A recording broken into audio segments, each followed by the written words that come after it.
Hello everyone, I'm Meteorologist Charlie Ironmonger. Thank you so much for joining me today for your 2 p.m. news and weather update from the First Alert Desk. Now we've got news out of Greenville where City Councilor Marion Blackburn has called for a recount in the race against Seth Hardy. Now in unofficial returns, Marion Blackburn lost the District 3 race by 23 votes to Seth Hardy, 1,242 to 1,219.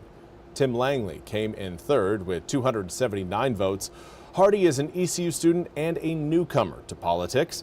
Candidates with a 1% difference from the top vote getter can seek a recount. The Pitt County Board of Elections has scheduled the recount for Friday morning.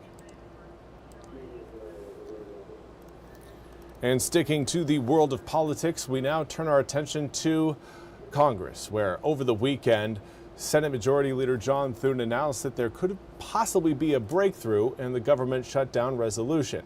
NBC's Ryan Nobles has more from Washington. Overnight, a major breakthrough in the Senate. A bipartisan group of senators hatching a deal that would end the shutdown stalemate and fully fund large swaths of the government through next September. I'm optimistic that after almost 6 weeks of this shutdown, we'll finally be able to end it. Despite major disagreement inside the Democratic Party. I mean, I voted no just because I was so pissed off. The plan would fund all of government through the end of January and pay for military construction, agriculture, and SNAP benefits, previously known as food stamps, through September of next year. It guarantees that all federal workers will get back pay from the shutdown, and those who lost their jobs would be hired back. What it doesn't include, any promises on health care and the extension of the Affordable Care Act tax credits, which is the reason Democrats had pushed for the shutdown in the first place, warning premiums are set to skyrocket. What this Senate is about to do is make a horrific situation even worse. Infuriating some in the party, though many still blame President Trump. We did not get our key demand. We're being threatened by someone who carries out his threats. Instead, the Democrats who voted yes say they were given a promise on a separate vote for the tax credits and a vow to negotiate, but no guarantees in a Republican-controlled Senate. We will hold their feet to the fire. After attending the Commanders-Lions game Sunday, President Trump sounding optimistic at the White House. And it looks like we're getting close to the shutdown ending. For millions of Americans directly impacted by the shutdown, relief appears to be in sight, a necessity for overtaxed food banks nationwide. Over 40 million people rely on SNAP for food, a big reason moderate Democrats decided it was time to bring the shutdown to an end. My colleagues know that opening the government was key to stopping that pain. And again, that was NBC's Ryan Nobles reporting. We now turn to your weather forecast. Tonight is a first alert weather day because of the chill that will be present. We're looking at our first freeze of the season. Get ready for winter as it's going to be hanging around for tomorrow through the day and into the overnight hours as well. But it's the wake-up temperatures that really, again, should have your attention. Those are going to be down possibly in the upper 20s for parts of eastern North Carolina. It is going to be a cold start to Veterans Day. Right now, we've got mid-50s across most of eastern North Carolina. Winds whipping around at around a 15-mile-per-hour sustained speed.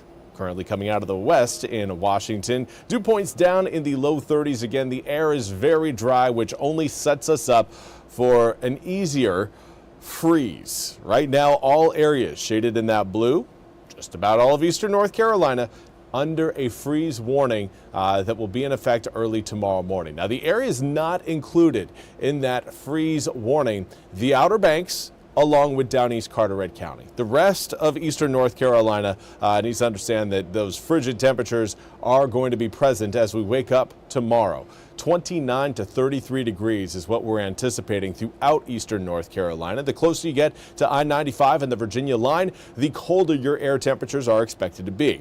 Now, winds are also going to be breezy, blowing in between around 10 to 20 miles an hour sustained overnight.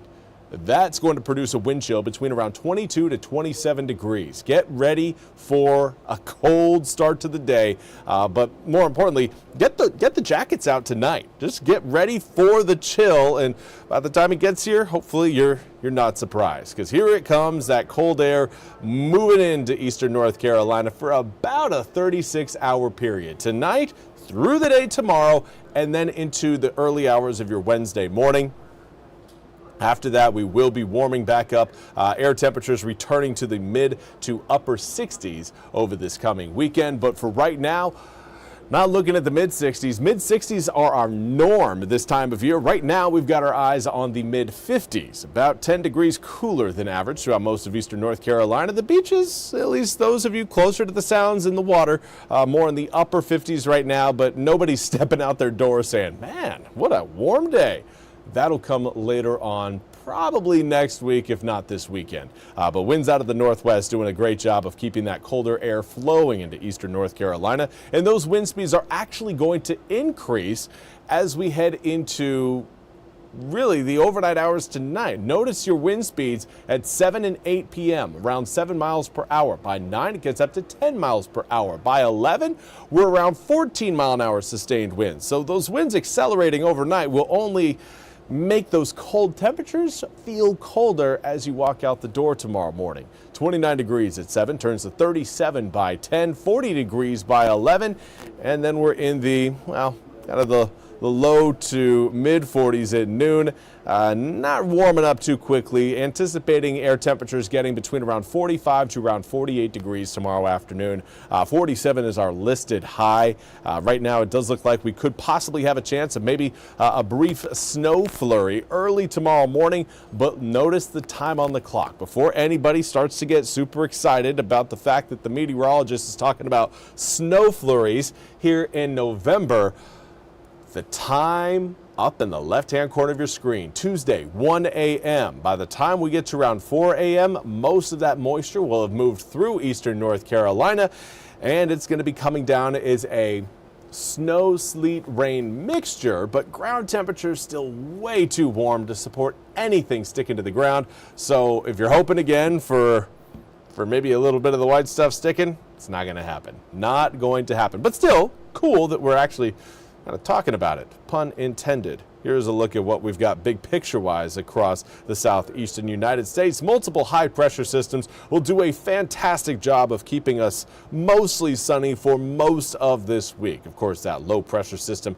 late tonight into the early hours of tomorrow morning will give us a shot of at least some moisture. After that, though, those high-pressure systems will do a great job of keeping the clouds at bay and the moisture as well. So really not going to be getting all that warm despite sunshine being present for your Tuesday, Wednesday, Thursday, and Friday. We will be staying below our seasonal average throughout the entirety of this work week.